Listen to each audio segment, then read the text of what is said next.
Welcome back to the ditch. We are excited to have you back for yet another week.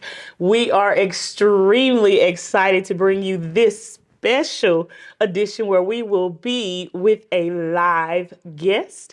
And we are so looking forward to just sitting down and having this particular conversation.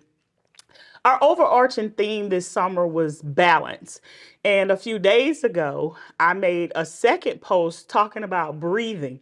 So while we were on vacation, I promised everywhere we went, there were staircases and staircases and staircases. So this one particular set was, by the time we got to the top, I could not breathe. And I didn't tell y'all, but Patrick looked at me and he said, just breathe. And I was so mad at myself for not being in better shape till I'm looking at him trying to breathe and I'm shaking my head no. And he's like, what you mean no? But ultimately, I was frustrated. I have started making changes and I have started doing some things, but I just felt like I should have been able to get to the top without being in the condition that I was. And your body has that little quick energy that you can use in the absence of oxygen. And then you have to breathe heavy because you have to compensate. You have to put it back. And the next day, the Lord just started talking to me. He said, but you didn't die. And so during that process, you just have to keep breathing. And so in life, things are going to come. They're going to catch you off guard. And you're going to have to use that stored up oxygen or that stored up energy. You got to have those prayers stored up. You got to have that fasting stored up because you won't have time to really think. You just react, and you got to have all of that. And then when the time presents itself, you get the opportunity to breathe. Mm-hmm. And when you breathe, then that would be you reading or fasting or praying all over again because you have to give your body back what it needs. You have to give your spirit man back what it needs. So in addition to talking about balance, we're also just talking about taking a moment to just breathe. And so I am super excited to have our first guest, none other than Pastor Sharon Chance. And we're going to allow her to just kind of tell you a little bit. She's modest, y'all. So we're just going to let her tell you a little bit about who she is. Well, I am Pastor Duke Chance's wife of 44 years, and we've been in ministry for 38 years. And I just love the Lord. I love God's people. I love His Word. Don't know where I'd be without it. And it means everything to me. And I firmly believe that he who dwells in the secret place of the Most High shall abide under the shadow of the Almighty. And I am excited to be here with my precious friend that God blessed me with over the baseball season. Amen. And I just love her. I love your spirit, Amen. Your energy that I can draw from you, and just the love of the Lord. You know, it's you can't beat God's timing. Her daughter, Raynell, our sons have played ball together since they were little. Raynell sent me a clip from T-ball. But I knew who her parents were. Never met them. Never, ever, ever, ever met them. And those of you who know me personally know I recently lost my apostle, who was also my mother-in-law. But there's a void that was created by that it's just difficult to put it into words. And so in God's timing, who do I sit next to at the baseball game? I sit next to Pastor and Pastor Chance. And they didn't tote a Bible into that baseball game. They weren't preaching a sermon per se, but just having a conversation with the lady that was sitting next to them, they did not realize they were pouring into me, and their spirit, I connected to their spirits, but I can't say it took the place, but it filled some of that space that was missing, and I was just blown away. And one weekend, Pastor Chance said, hey, my wife's preaching Sunday. And so I did everything I could to get to church. It was hard, but I did everything I could because our services are pretty close together. And I just remember sitting in the balcony Easter Sunday, and she preached with such conviction and such compassion till I cried. My cousin came. All we did was cry. The service was over. Everybody was leaving, and we still up there just bawling our eyes out. But I knew that my spirit connected to hers. And she's just somebody that I needed at this particular time in my life. And I said, Lord, all of these years I've known Raynell, but you waited till now to allow our paths to cross. And I'm super excited to sit down and have this conversation with her today. So, my first question is just going to be, we were talking about balance and what is balance. But before we really get into all of that, could you tell us a little bit about what did balance look like when you and Pastor Chance first started off? Oh, when we first started off, it was one-sided. There was no balance. It was ministry, ministry, ministry, ministry. And when I say ministry, I'm talking church. Church activities, church functions, revivals, conferences, youth rallies, just everything revolved around going to church. And there was no specific set aside family time, couple time, just everything revolved around church. If we did a family function, we went to a conference. And, it's well and good, and all that has its place, but you Yes. have to have balance. And God specifically set that up. But there was no balance at first in ministry. And it becomes difficult, to because you wear yourself out, but you think, the way that you're taught, you think that that's what you have to do. Right. You have to be in church all the time. But that's not true. Okay. Because church, we do need to go to church. But if we can't serve God outside of church, then we're missing something. Because it's not church that saves us. Right. It's not church that gives us a relationship with Jesus Christ. Right. But it's us, ourselves, on the inside that we've made the decision, and in our hearts we love Him. And we want to have a relationship with Him, not just be a church goer. Big difference right Big there. difference. Big difference. So there was no balance. And a lot of times, in ministry, you get burnt out. And it's because you're burning yourself out. That's all you're doing. Can I tell you about a specific Go time? ahead. Our oldest son was about 13, 14 years old. He was our drummer. And we were having a 45-night revival. And it was awesome. God was moving. God was doing great things. And that's what you want to happen.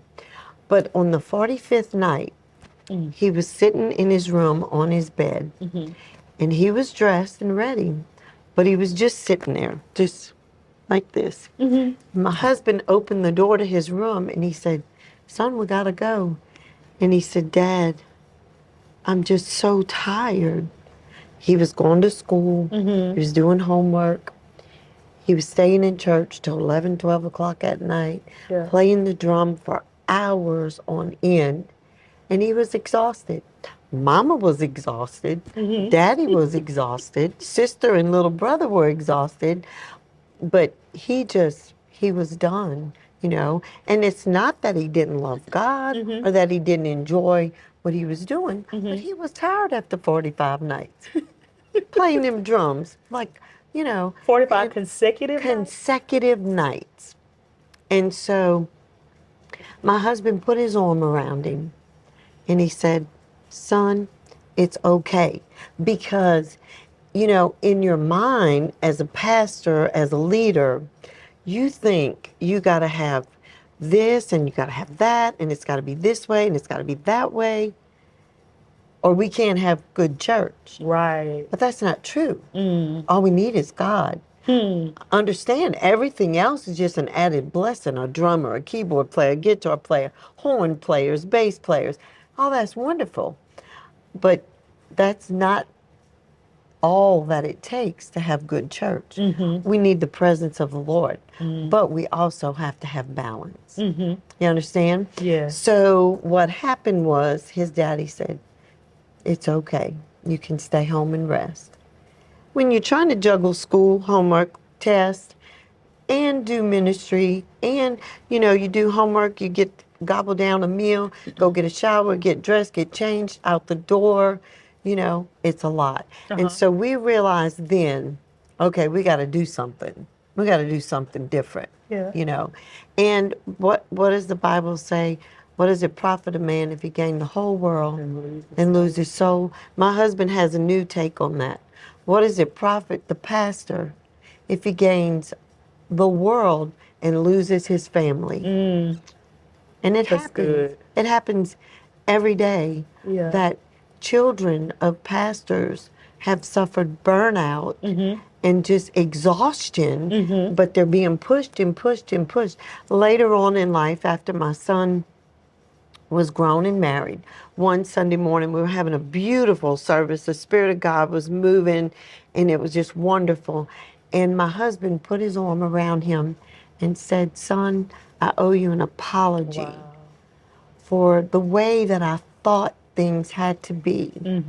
Because when you grow up a certain way Yes. and you see things done a certain way, Yes. you just start, like you make the vow, I'm never going to do that like my mama did. But you catch yourself doing it, it's because that's what you were taught and it became a part of you. And so we had to readjust and reevaluate some things so that we could get balance. I can relate. My parents were not pastors, but as of today, one of them is an elder, the other one is an evangelist, and they were just very radical.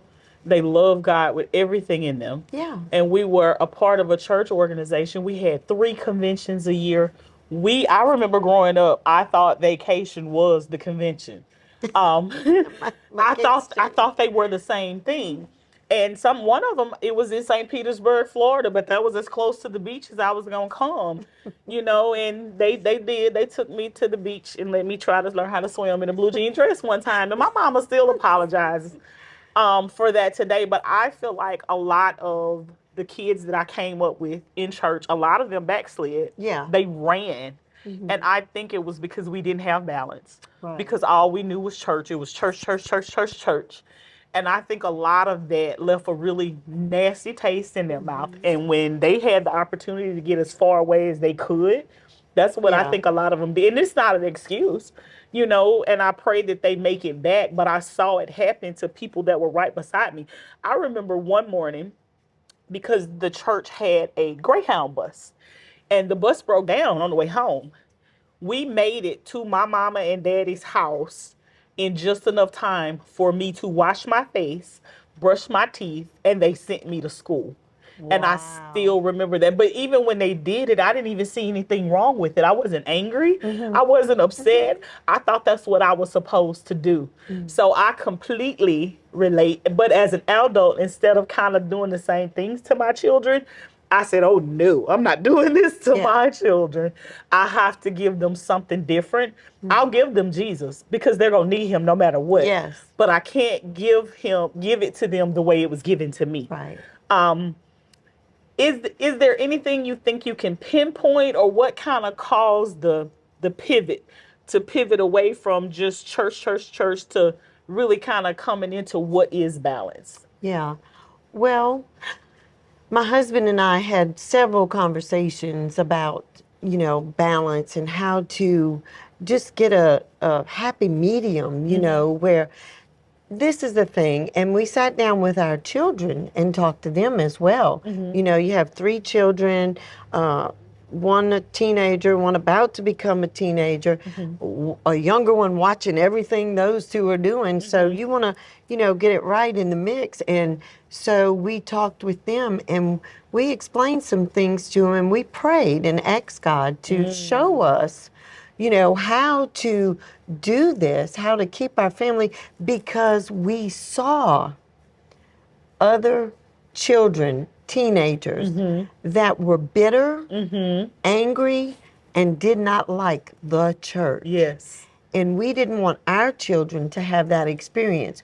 We wanted them to love God with all their heart, soul, mind, and strength, and put Jesus in the center of it all. The Williams sing a song, and I love it. Jesus, be the center of it all. And you can do that.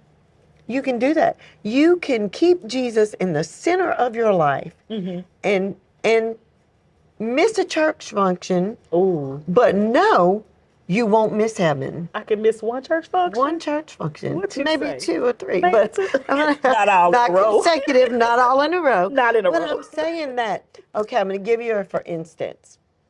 I'll never forget this. We went on a family vacation, and you know, we had the idea that, okay, we're on vacation, it's Sunday. We need to find a church to go to church Sunday morning, okay? So we did. We went to church, and while we were at church, the pastor of that church points my husband out, and he says, "Brother, I believe you have a word for our church tonight at 7 o'clock." And my kids looked at me like, "Mom, this can't happen," you know? And I was just like, "Oh, well, you know." And so we went to church that night, and my husband decided after we left, he said, "This will never happen again." Oh, wow. Okay? That's good. This will never happen again. He said, "When we go on vacation from now on, we'll have a devotion in our room, and then we're going to the beach. Absolutely. Then we're going swimming, then we're going snorkeling, whatever it is we want to do. That's what we're going to do. We don't have to be in church to serve God or to worship God." Right. I'm not saying you shouldn't go to church, because you should go. Absolutely. But you've got to find that balance. God still loves you if you don't go to church when you're on vacation. Yes, he does. But you can still worship him. Yes, you even though can. you're not in church. Okay? So then this other thing came up. Our youngest son started high school. He's a football player. Okay? Friday nights, football games. Okay? So as we were learning to juggle the balance thing, you know, my husband gets in the pulpit and he tells our church, "Now, I just want to let you know that because see, we had to learn this. Our family's our first ministry." Right. Okay? Right. If we can't minister to the needs of the people in our household, shut it down. That's right. Okay? Because that's our first ministry. Yes. I'm going to say all of this before I say what happened at the high school football games. Okay. When God created Adam and Eve, he blessed them, and he didn't tell them to start a church. He said, "Be fruitful." Oh, yes, he did. And multiply. What he was saying is, I want you to have offspring. I want you to have children. So his first ordination was for the family. That's good. Later, much later, he starts the church. Okay? So when you put that in perspective, it's God, the family, then the church. I'm not taking away from the church. I'm not saying that the church is a bad thing, because it is not. Right. And I think people that are in relationship with God know how to find that, you know, and everything find its place.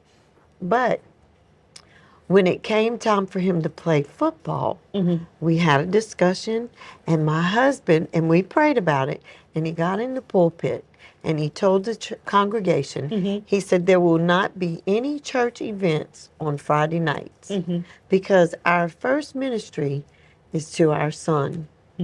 We're going to be at every game. We're not going to miss a game." My husband played sports, but when there was church functions or revivals, his dad didn't get to make it. Right. His mom didn't get to make it. Right. You know, I'm not saying that they were wrong. I'm not saying that. Right. But you know, it just does something to a child. Yes, it does. Look at your boy when mama's there.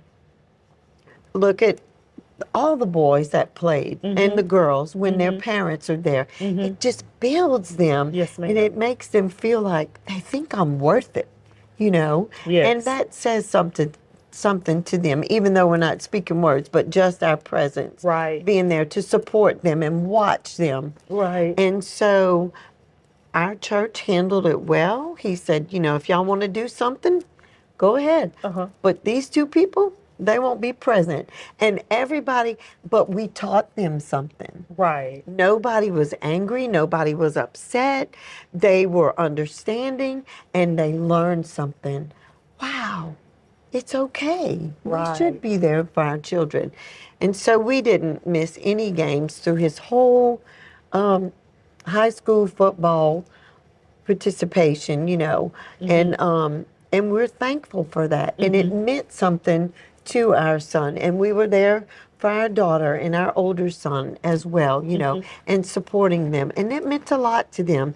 And so our family, Excuse me. it made our family very close Okay. because they knew they're here for us. And we knew they were there for us and are now. And so, it was great. Another thing was in ministry at one point, our church, before Katrina, had grown. I mean, it was amazing what God had done. And so we were getting, our phones were nonstop, Okay. every day, all day long. And so our secretary in the church came to us and she said, y'all can tell me if I'm wrong, but I feel like God laid this on my heart. Y'all need a day off from those phones. Uh-huh. And she said, I will take your phone calls. You can forward them to me, and I will take the phone calls. I will take notes. But unless it's a matter of life and death, I'm not going to put any phone call through. And at first we were like, well, you're the pastor, and my husband said, you know what? One day, One day. just one day, because a pastor is like a doctor. He works 7 days a That's week. right. He's on call. That's and right. and you don't get a vacation, Right. even when you're on a vacation. Right. And so she did that. And at first, it was kind of like, oh, and a few people kind of, well, this is so and so, and pastor would want you to, and she was like, no, Can't do they it. can't do it. And so everybody learned to adjust to that. So then my husband prayed about this, and he said, we're stopping Sunday night services because, we had Sunday morning, Sunday night, Tuesday prayer meeting, Wednesday Bible Okay. study, Saturday was men's prayer meeting. So, Okay. you had That's a lot. 5 things in 7 days, and then Yeah. you have church Sunday. So you Yeah. really only Saturday. So anyway, for us Saturday, but the men still had to go. But anyway, he, she took the phone calls and he prayed and he said, we're going to stop Sunday night services. And he said, it's going to be family night. Because you know what we learned? What's that? As the family goes, so goes the church. If we have strong families, Uh-huh. we have a strong church. Wow. If the family is flowing together in unity, they bring that into the church. But Right. if they're tired, if they're frustrated, you have to have leisure time. Jesus even told the disciples, let's go up to the mountains. Yes. Let's get away from the crowds. Yeah, let's get We away. just fed all these thousands of people. Let's go to the mountain. So we could have some downtime, so we could replenish and Yes. regroup and be refreshed. So we stopped Sunday night services. And at first, there's always going to be a couple of people that, well, Pastor, why? But we had families that started connecting, moms, dads, children. They would go fishing after church on Sunday afternoon. They'd go on a picnic. They'd go to the park. They'd go ride bikes together. They'd go to the movies. They'd play board games or play video games with the kids, just making it family time. And we saw a difference in our congregation when that took place. So family night wasn't necessarily something that was held at the church, but it was just No. the people being intentional about going to spend time with Yes. their families. And that's what we encouraged them. We were like, don't just sit around watching TV and not having family night. Intentionally do something together with your family. And so some people, like they didn't have to work on Monday. And if the kids were out of school, they'd load up the car and go spend a night I love somewhere and that. just, yeah. Or they'd go to a restaurant and just have a nice dinner together or something. And it really unified the families in our church. And we noticed the closeness between them. We noticed the cheerfulness and the lack of frustration. So it was a good thing, and we didn't lose anybody Okay. in the congregation. The Yeah. congregation grew, and other pastors were wanting to know, what are y'all doing? So it's very important, the balance thing. Then on Fridays, since our secretary was taking the phone calls, and she said that God laid it on her that we should have a day off, we did a date day or a date night. We would do things together in the day, work in the yard, wash the car, or, whatever. But we spent the day, we spent time together enjoying one another. Pastor Chance loves the vacuum cleaner, so he'd vacuum, I'd mop, Yeah. we were just spending time together, and then we'd go on a date. Oh. Every Friday night, that was our date night. Football season would be our date night, but we'd go somewhere to eat before we went to a football game, or the long ride to a football game. We would just fellowship, or Yes. share an ice cream cone or something. But you have to have that time, and it's so important, because if you are suffering and you are lacking in your personal life, and I want to say this too, for balance. I read this book one time. It was by a pastor's wife.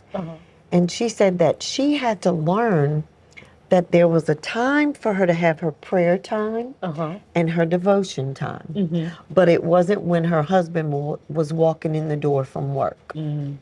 That's She's- wisdom. Yes. She said, I had to learn that he needed a good hot meal on the table, and it was of no benefit to my husband Right. for me to be laying in the floor for an hour travailing. Right. And he needed dinner, and he needed his clothes laid out for after his shower or whatever. And I was like, wow.